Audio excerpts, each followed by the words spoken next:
From the studios, it is Euro Yard, and we are getting down to it now. The ESC top 400 has become a top 100 and now essentially a top 50. So today, another batch of 25 songs, number 50 to number 26. And by the time we get to the end of this, there will only be one video left. And those will be the 25 top Eurovision songs that we rated of all time. But how did we come up with scores? Well, as we remind you at the beginning of every video, we have watched or listened to every single Eurovision performance throughout history, including some songs that didn't get through the first semifinal in 1993. That is 1,757 songs that we have scored based on overall impression and engagement, vocals, composition and lyrics, and staging. So, we got a lot to say about these songs. The next batch of 25, so let's just get started with number 50. So this one is a winner. It's from Luxembourg. It's from 1973. And number 50, this is Tu te reconnaîtras by Anne-Marie David. And the song title means you will recognize yourself. So let me say, she is a damn good singer. That's why she's in the top 50 twice. Oh, you haven't seen the other one yet. Well, you will see it soon. So the orchestra gave this song a very grand entry. I appreciated the level of emotion that she put into this. You don't have to understand French to understand what she was selling in this song. It was a great performance. So now at number 49, this is Germany, 1980. It is Theater by Katja Ebstein. So this is the third and final appearance of Katja, both on this list and at the Eurovision Song Contest. This was a consistently high-rated song every time that we ran through the scoring over the last few years. This song came in second in the 1980 contest. So, look, attention to detail, very big thing. The piano player had little clowns on their hands when they played. So, that's commitment to the bit right there. But you had an old-timey circus kind of vibe to this song. And ironically, in 1980, we had a song called Theater and a song called Cinema, both of which were great. The subject matter was definitely different, but they were both great entries. Now, this song, it tells the story of a clown that's just kind of going through the motions in their career while they entertain people. But the lyrics also talk about it being heaven and hell at the same time. So you really get a very clear picture. And now we move to Spain, 1967. This is number 48. This is Hablemos del Amor by Rafael. And the song title means, let's talk about love. So, I love this song. Rafael, he was the first truly great ESC performer that Spain sent. Both of his songs are on this list. He was a great performer. He set the stage for España to win the contest, not only the next year, but the next 2 years. He was, and still is, a very passionate singer who still has many fans today. Now at number 47, we go to Ireland, 1984. This is Terminal 3, The Flight's on Time with Linda Martin. I think that this is actually better than her winning entry from 1992. Don't get me wrong, that was a good song. It is on this top 400. But this is certainly more unique, and it captured my attention a lot more. Another song that was written by Johnny Logan. And let's just talk about this guy. He was incredible. We'll have more to say about him in a little bit. So he had 2 wins as a singer, 1 as a songwriter, and then this was a second place as a songwriter. So, the guy just had nothing but success at the Eurovision Song Contest. And as for Linda, we need to focus on her too. She was a great performer and just one of the very best that Ireland has to offer. No song had this kind of vibe before this happened in 1984. So now at number 46, we have a winner. This is the UK. 1997 Love Shine a Light by Katrina and the Waves. So this is Britain's last win in the contest to date. It's been almost 30 years now since they've last won the contest. Hey, at least they didn't come in second place again. They have done that since. But this was their last win. A capable band here, Katrina and the Waves, making their big comeback after some hits, and they kind of faded into obscurity a little bit. But they came back. It was a really well done song. It was just very polished, very professional. And frankly, I think it blew the rest of the field in 1997 out of the water. Now, I went back into the old scorecards that I had from this contest, and this song came in 63 points ahead of the song that we had in second, which actually was on this list. That was the song by Fanny. But yeah, 63 points is quite a bit, and it's the difference of hundreds of spots on this countdown. So now at number 45, we have another winner. I told you there would be a high density of winners here. So this is Turkey from 2003, Every Way That I Can by Sertab Erener. So, of course, Turkey's only winner. As of 2026, they've been out of the contest for a while. Hopefully someday they can come back. This song had a very Turkish feel to the melody. It was very easy to get into, very easy to like. It was well staged.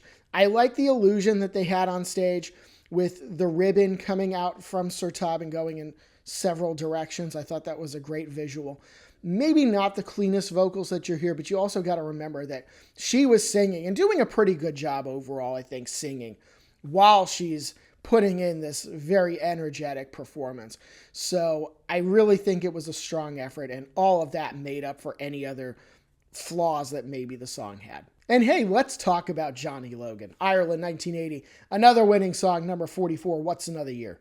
And finally, we have come to Johnny Logan on this list.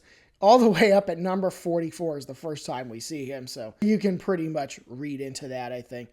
Now, this song from 1980. The things that I learned about Johnny is that he's a very smooth singer. The saxophone backing him up from the orchestra was silky. I loved the saxophone. Logan was and still is a polished performer. There is a reason that the guy won the contest twice, and he was an absolutely worthy winner in 1980, which was a contest with several other good songs that he had to beat. And now another winner, number 43, Italy, 2021, Zitti Buoni by Måneskin. And I've seen several differing translations of what Zitti Buoni means, but the best that I can come up with, it's something to the effect of shut up and behave. So this was not, as you know, if you've watched the rest of the top 400, not the first glam rock song at Eurovision, not the first one on this list, but the first one to win. So this is a band, Måneskin, since we're talking about them, a band that I think has been destined for some greatness, especially since their Eurovision win. Not quite on the ABBA track, I don't think. I mean, ABBA just blew the roof off. Not quite on that track, but they're still doing really well for themselves. I think after COVID, we needed a song like this to win. And what do I mean by that? A song that was fun, that was over the top, that was glitzy, that was interesting. And they gave us exactly what we needed. What a shock. Another winner. Number 42 is Austria, 2014. And the song is called Rise Like a Phoenix by Conchita Wurst. So you knew that our first drag queen winner of Eurovision was going to have something big and bold for an entry. So this was, on its face, a simple ballad with not a whole lot of staging, at least in terms of blocking. Like, there weren't backup dancers, there weren't like big visual effects until we got later into the song. It was all Conchita that got her here. It was all Conchita. She turned this song from a quote-unquote simple ballad into something grand and majestic, just on her own force of will. The visuals that did come on stage with the flames, they hit hard at just the right time, I think. Now, this song was not the pre-show favorite. It wasn't anywhere near the pre-show favorite, but Conchita earned this win. So now number 41, a song that did not win, but this is from the Netherlands. In 1974, it's I See a Star by Mouth and McNeil, and I honestly think this is one of the best Dutch entries ever. It was a big and over-the-top performance for 1974 that, while it did not eclipse ABBA, it did surpass some truly great performers. I mean, I think this song was better than what Olivia Newton-John did and what Giuliola Cinquetti did. I mean, two legends in music. This song was eccentric. It was fun. It was full of props. And it had a chaotic energy by Mouth that was balanced out by the more traditional and very good vocals of McNeil. So just all around a great performance. And now we go to Switzerland, 1958 at number 40. This is Giorgio by Liz Assia. So this was Liz's third but not final appearance on the top 400. This was her final Eurovision entry in 1958, and it was a very upbeat and fun song for 1958. So the tempo, let's talk about that. The tempo of the song, again, for 1958, it was pretty electric, I think you would have to say. The energy of the song just hit you right out of the gate. And then every time she sang Giorgio, she really put a lot into it. And then once again, her voice was her best asset, I think. I will say this every time I comment on her singing. Her voice was just so pure, so clear, so angelic. And now, Ukraine 2007's at number 39. This is Dancing Lasha Tumbai by Verka Serduchka. You knew this was going to be on the top 400 somewhere, didn't you? So, this is just truly an iconic Eurovision performance. There may never be a song like it at the contest. This just kind of like carved its own lane. So, you weren't loving this song for its vocals. Let's be clear. It wasn't about the vocals. It was the star power of the performer who, ironically, wore a star on her head. So if you want to talk about chaotic energy like we did a few moments ago, well, this is chaotic energy. It's one thing to do a fun song, but it's another one to do one that's so fun, over the top, and memorable that it's still front of mind for a lot of people almost 20 years later. The song has staying power, and like I said, iconic.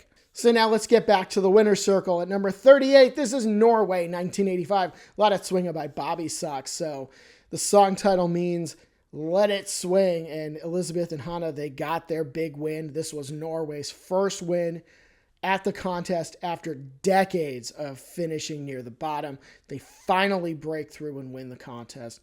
This song, it was fun from the microsecond that it started. There was energy, there were vocals, there was a catchy melody that still, I think quite honestly, holds up even today, 40 years later. So now we go back, another winning song, the UK 1969, one of the co-winners of the 1969 contest. At number 37, this is Boom Bang a Bang by Lulu. So, at this point, almost every song that we're going to talk about could be considered in some way iconic. You're going to see a lot of them from here on out.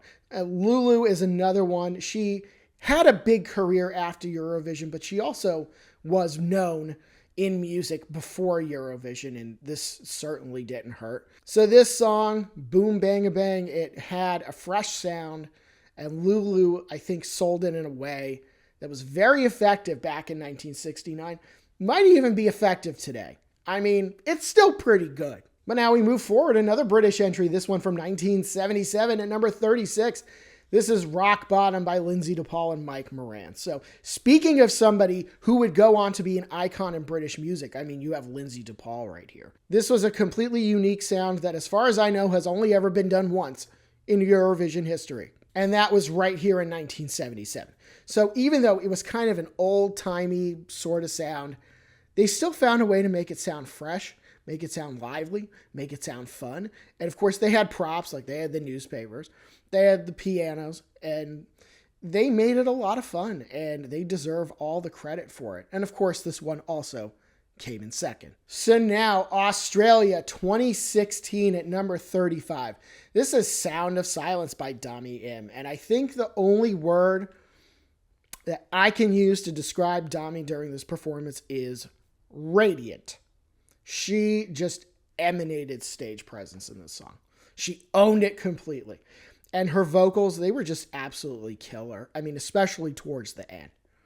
It was a pretty simple and straightforward staging, but it allowed us to focus on her. She was the star of the show. And the staging did not detract from that in any way. I think what she delivered was truly one of the best Eurovision performances ever, as far as I'm concerned. Definitely one of the best from the 2010s.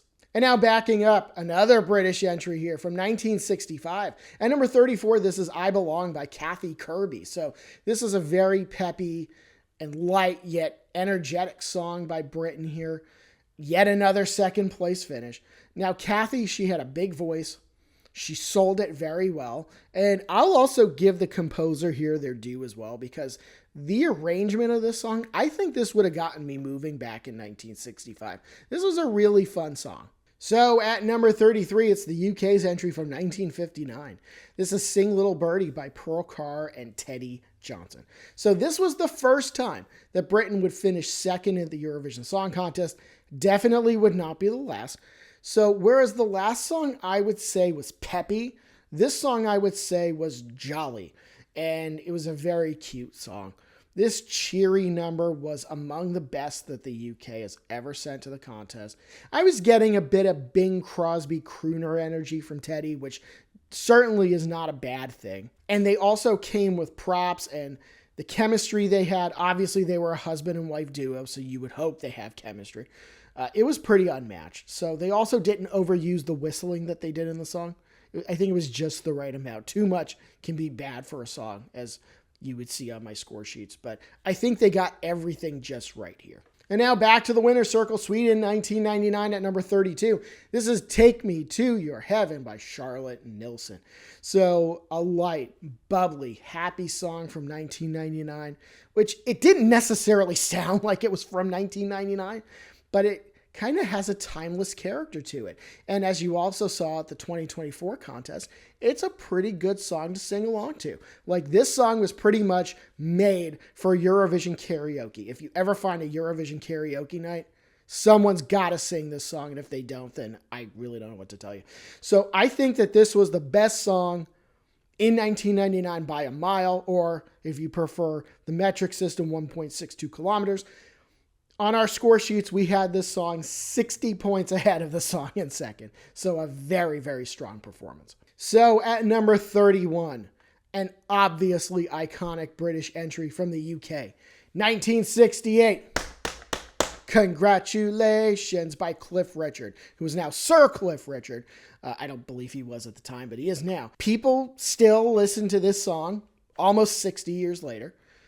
A snippet of this song was featured in the final season of Squid Game, which you might have picked up on. He was the original Austin Powers. He had the outfit, the frilly lace cravat, and he even had the fembots behind him. I mean, basically everything about this performance is legendary, except for it coming in second to this song at number 30, Spain, 1968, La La La by Maciel. So I'm going to be honest with you. I think this song was equally as legendary, just in a different way. All controversies aside from 1968, solamente un poquito de controversidad.